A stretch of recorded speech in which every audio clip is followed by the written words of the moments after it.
Yes, nishema kandi niteka rigeretse kuri ndi kongera kubana nawe nshuti mukunzi wigana bicano kuri Ndonde TV. Nkundira ndaguhemwa ramutse canke mwiriwe biza kuvara naho herere ariko muri kano kanya ariko rakurikirana ari no sanamu nko kusanzwe bizi je nitwa Allen the Real Dama ndi kumwe na mugenzi wanje Adijo kandi ndabifuriza amahoro aho hose muherereye. Adijo nibaze kumeze neza. Jeni waza kunshima na weekend yagenze neza. Ilikuwa ni kunywa bia au ilikuwa ni million faces tu? Ni byose urazi uko iyo wibaniye nta muntu aza kugutora. Inaonekana unapiga bienge sana wewe. Kirekura ama abandi rero bakacha kubona. Nizeye ko nawe bitagenze neza. Jemeze fresh kandi urana yuko n'amagara ameze neza ariko kandi bamavuga yuko amagara sumba amajana yamara amagara nayo atagira amajana ugasanga arasinzikaye kuko ukene kugira amagara uje kurondera amajana ukene kugira amajana kugira bandanye uryosha ubuzima uryosha amagara ubandanya wivyibwira kuko wambaye ipantaro niri gukwire naho lakini umependeza Dijo. Umependeza, mimi nimependa suruali. Merci, nasema nikisema nikupatia haitokuenea sana size zitakuwa somo. Yes, reka ndagusaba yuko twakora subscribe kugira ngo tubandanye turuicinga babantu ibihumbi 100 n'abarenga ariko nakubwiye yuko muri kuno kwezi hariwa yuko abo bagiye ko batarajako ariko nkeneye abantu ibihumbi 5 ko bazobangana kose nkeneye abantu bagira ku bihumbi 5 uku kwezi gusa ntituze duheze ntaranwa abantu ibihumbi 5 kuko hari surprise nyinshi of course hari nibindi biko arategurwa muri Ndonde magazine nibaze yuko byinshi byiza uzocubibona inyuma y'ico gikorwa kuko bavuga yuko uko de subscribe ari ibintu by'amateka cyane bikore tugaruke.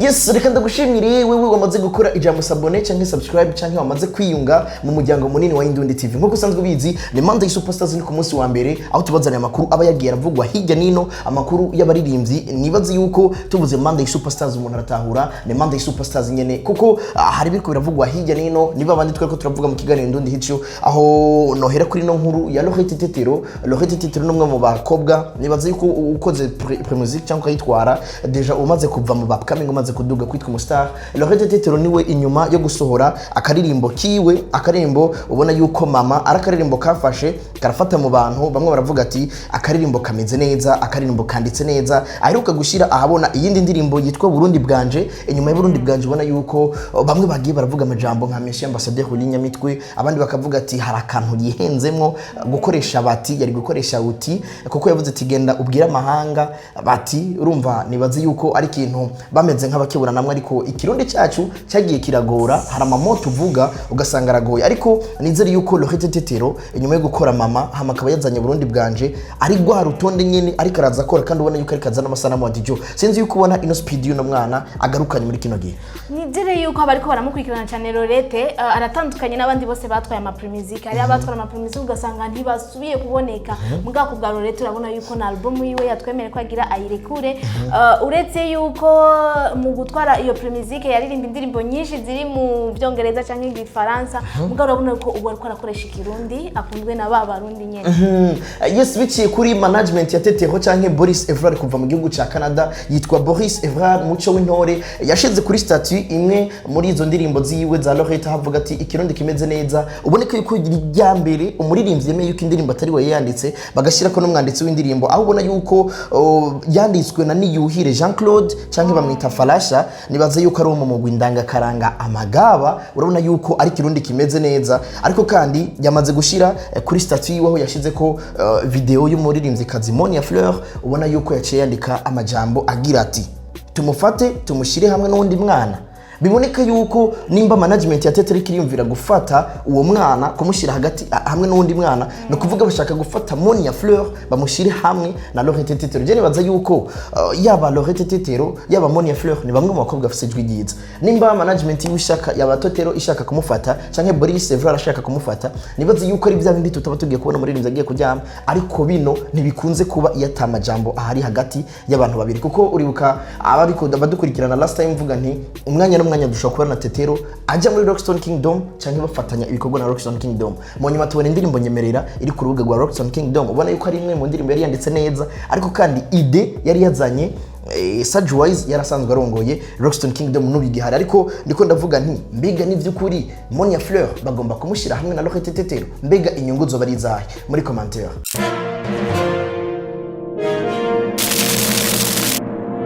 Yes, iyindi nkuru iri kiravugwa ni ku ruhande rwa The Fighter Production bimeze gute gadira? The Fighter urazi yuko ari famba ubu bavuga ati ngo ni manager bafise akaba murabizi neza yuko ari we bavuga ati uyu ni waduserukira kandi abikora neza kubwa famba rero bavuga ati ubu turiko turubaka rero tugire office ahantu dushobora kuronderwa umuntu ashaka kuvuga ati aha niho dukorera twibukanye yuko ari Vishu na Difficile ego bari kumwe uvuga ati nibo bariko bararongorana mu gikorwa kugira baheze berekana ko ibikorwa bakora ari vyiza ngo bagira bugurure ngaho mu Nyakabiga aho umuntu wese azoza aravuga ati aha niho dukorera mugara rero kibazo dushaka kwibaza eske bajya ibikorwa bakorana gushika ubu gushika iyi saha ndetse naho batubwira ati bagira batore abandi babiri hari hageze yuko bashobora gushiramwe abandi canke hari hagihaze yuko babanza gukorana bajya kwanza tuvuge na Difficile ubona ati ataraboneka cyane hamwe boza bamwongerera ko abandi alani wibaze yuko nawe azoshobora kubandanya ariko arakora aheze amenyekane hari nabandi baje bongerekana je nibaza DJ no riko dukurikirana muri kano kanya The Fighter Production ni imwe yashoboye gutora Vishu urazi yuko Vishu inyuma yo kubura umugenzi wiwe Bobo bitari bihe byoroshe kuri we urazi yuko inyuma y'ico gihe ari Vishu ubona yuko haragerageje gushaka kuboneka aga faiblesse kuri we ariko arafightinga nkuko yabivuze mu nyuma aratorana na Famba urabona yuko baraduza nimwe navuga ubwo navuga nti kuva Natasha aturanye na Rafa hariho ikintu cyaduze ku muziki wiwe ugerageje kuraba Vishu of course hari cyaduze ariko tugerageze turabe Vishu mu myaka 2 heze Vishu kuri nta bundi buhinga Vishu mu nyuma gatoya ugerageje kuraba umingo Vishu ariko arava muri ya cadre yararimo ariko arava muri cyo gicapo twari twaramubonyemwo hari ikintu kigihaze nkuko bivuze ati agahaze nikabuze ariko Difficile 5G nawe numwe mu bantu yari mushasha uretse yuko Difficile numwe mu bantu bamaze kwitabira ama competition menshi numwe mu baririmbyi ubona yuko kurimba live atari kibazo kuri we meme na Vishu nuko nyene ariko biga ivyo bariko barakora uno munsi strategy bariko barakoresha abanyagihugu bariko barayakira nkuko bari babishaka turike kwihagarara ko cyangwa turike kuvuga ati I'm the first I'm the second now ariko duhagarare nk'abariko baravuga nti mbega ivyo ndiko ndakora ku bantu visibility yanje no munsi hagaze gute turabe nitwaza gushiramwe abandi muri label ntituze gusanga turiko turihenda of course abantu baravuze bati ntari bwagire ko mu Burundi tugira label maybe agatimu abantu turi kumwe amatukayita label ariko iyo si label hariyo staff ishobora kuba ari abagenzi bawe batahura music batahura icyo cyo showbiz bashobora kugufasha bakaguha amayide agiye atandukanye iyo si management cyangwa label urashobora kugira umuntu nka manager ashobora guhagarara ibikorwa byawe uzi yuko arafise mu mutwe arafise kuganira n'aba businessmen arafise kuganira n'ama companies arafise kuganira n'ama media abo baba bakenewe ku ruhande rwawe ariko iyo tuvuze label cyangwa record label dutahure yuko record label ifise gufata charge zo muri zose bakazifata hama umuririmbyi nawe agatanga produit kuko umutahe w'umuririmbyi n'agahogo kiwe ni nyandiko yiwe binashika aho umuririmbyi ashobora kuvuga ati harakeneye ko dukuririmba iyi style mugabo we ntushobora kwandika izi style bagashobora gufata n'abandi bandika bakagura ni ibintu biba bisanzwe ariko tubanze turaba The Fighter Production hari hageze yuko barakurita abandi abaririmbyi nagira mvuga Joel hari hageze yuko batora abandi baririmbyi kubwawe je sinzi kuvyumva ariko kubwanje ndabona kumengo ntiyaragera nibaze yuko na Difficile ntiyari bwakore kugira basi berekana ati tuvuge tuvuge Vishu wewe yari muririmbyi yarasanzwe azwi na benshi bamuzi cyane mu makaraoke bwa hari hageze yuko ujya babanza bakamwubaka hama ibintu ugafata uwundi umaze kwereka kwanza ivyo umaze gukorera uwundi kuko iyo ufashe umuntu wa mbere ataco wigeze umwe umufasha nabajya baje baca babaha intumbero ko ari nakujya nyene bagiye kwicara bagende kwicara nizere yuko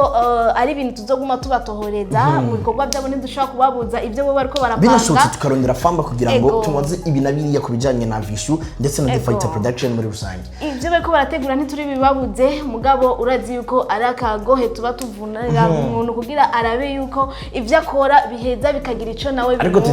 tutibagira yuko igikorwa ari karakora ari igikorwa cyiza kidashobora gukora bose ariko iyindi nkuru isa n'isozera kino kiganiro ni mukanya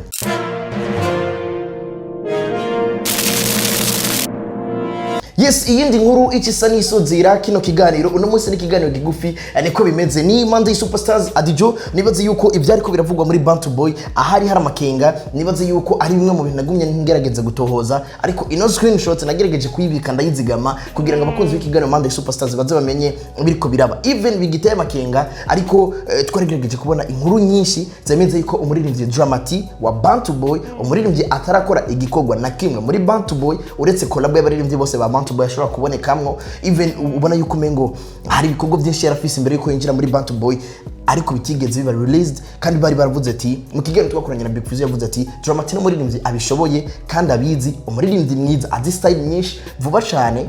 ibikorwa yakoze ataraza ngaha tuzobimukorera binasohoke n'amasanamu. Ariko ageze ku gihe kitari gito aho bagenzi biyo baza baravuye muri Bantu Bwoy, mu nyuma haraboneka amajambo menshi ku mbuga ngurukana ubumenyi bavuga ati Dramati ntari muri Bantu Bwoy nawe agiye kuvayo. Mbega by'ukuri yoba agiye kuvayo? Mbega by'ukuri staff canke Bantu Bwoy yiwe yoba itabizi yuko agiye kuvayo?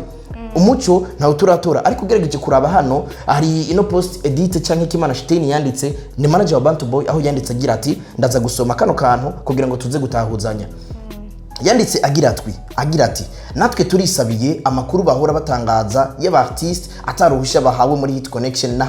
n'ahandi baze baturiha. Uvuze Big Fizzo, Bantu Bwoy, Dramati, Msamaria Danielo, uvuze Joris Jessing, uvuze Kimana Shiteni ndetse na Eden umwana wabo. Hari inoti mutanga cyari cyagihe hari habaye ikibazo cyuko muri budget film agiye kuza barariha promotion cyangwa kuza barariha amafaranga ushaka yuko baguha ikiganiro. Nivyo byavuzwe even mengo bisa n'ibyasubiwe naho bitarashirwa ku muco neza, ariko twagiye kumenya abandi baririmbyi bari muri Bantu Bwoy tutari tuzi, ariko kandi tumenya uwundi muntu atakibarizwa muri Bantu Bwoy bitigeze biba official, kandi baratubwiye yuko yamwe ari muri Bantu Bwoy kuva kera. Nawe ndiko ndavuga Ellis Boy asanzwe ari muri muna wa Big Fizzo ku rundi ruhande. Urabona ngaha bavuze ati #Big Fizzo, #Bantu Bwoy, #Dramati, #Msamaria, #Joris Jessing, #Kimana Shiteni manager ndetse na Eden umwana wa manager ndetse n'umugabo n'umufasha wiwe ari we Big Fizzo, ndetse ubona yuko basanzwe bafatanije mu kurongora ino label. Ukabona yuko Msamaria no muri wa Rumonge, ariko muri kino gihe ubona yuko harabonetse cyane aboneka muri Bantu Bwoy. Bamwe baravuga ati yaje muri Bantu Bwoy, abandi bavuga ati oya ashobora kuba ashaka gukora ibikorwa muri Bantu Bwoy, koko ni bamwe mu bantu bafise umuhinyanyuzi mwiza ari we Endomike ndetse na Premier. Joris Jessing nawe asanzwe azwi kuri za arena SSF canke EFB, akora live karaoke, ubona yuko akora neza afise ijwi ryiza. Yamara Dramati by'ukuri yoba yavuye muri Bantu Bwoy canke abarizwa indani? Mbega kubera iki Ellis Boy tutigeze tumenya yuko yavuye muri Bantu Bwoy? Ugerageje kuraba ino post atazi nagiwe ririko, ni kuvuga ni wavuga Kiriku, ni wavuga Double J nta kibazo, ariko kandi ni waza kuvuga Ellis Boy nta nikindi kibazo. Sinzi uko bibona yuko kano kantu harimo agahaza. Nibaze yuko bariko radukurikirana nabo nyene bogira ico bavuze, kuko urumva ko ari ibintu umengo bitafise umuco neza. Twarabonye neza yuko urwandiko rwerekanye yuko Kiriku na Double J batakihari. None abandi bo amasezerano yabo nka Ellis Boy yowe isezerano giwe yoba yaheze gute? Hama Dramati hamwe ubona ati nta bikorwa ubona ariko arahakorera. Abo benshi bamwisoma modo muri Bantu Bwoy, aho uvuga ati mbega yoba ashaka kugumayo nyene, agume yicayeyo nyene, hama tugume tumwita iryo zina nyene nkuko aboneke yuko yavuzwe ko ari muri Bantu Bwoy, mugabo atigera kuri ibikorwa bikorewe na Bantu Bwoy. Aho nibaze yuko nk'abantu benshi basanzwe bamukurikirana kandi bazi impano afise, umva yuko hamwe akoze niho ijya mano yawe itegerezwa kuboneka, kuko iyo impano yicaritse umva nyene nta na kimwe uba uri urunguka, nta na kimwe. Donc iryo zina hace bari kurakumarira mu gihe ibikorwa ukoze bitigera bija ku mugaragaro ngo biboneke ku bafanzi bawe, biboneke kuri abo bantu bakunda igikorwa cyawe. Reka genda gusaba yuko twosiga iryungane rimwe gusa rivuga ati mbega ibi bintu byifashe gute? Wewe wari ubizi yuko Ellis Boy atakiri muri no muryango wa Bantu Bwoy? Wari ubizi yuko Msamaria asanzwe ari muri no muryango wa Bantu Bwoy? Wari ubizi yuko Joris Jessing nawe abarizwa muri uwo muryango? Ariko reka Imana igutize amagara n'amafaranga. Adijo, nikushukuru mimi kwa muda wako. Mimi niseme natoa shukrani hasa kwa nyinyi wote ambao mtaendelea kutufuata na nyinyi mnaendelea kila siku kukua na sisi. Twakoranye neza. Jani wanze ko twakoranye neza, ariko reka cyanda kwibutsa yuko ku munsi wa mbere no ku munsi wa gatanu igihe cy'isaha 10 ku masaha y'Ibujumbura mu Burundi dukurikirana ikiganiro Indundi Hicho uciye kuri 88 n'ibice 2 99 n'ibice 9 kuba ari babandi babarizwa hagati mu gihugu, ariko kandi babandi badukoresha internet canke bari hanze y'igihugu ni wezi 3 akaburungu radio culture akaburungu orenage. Imana igutize amagara n'amafaranga. Ciao.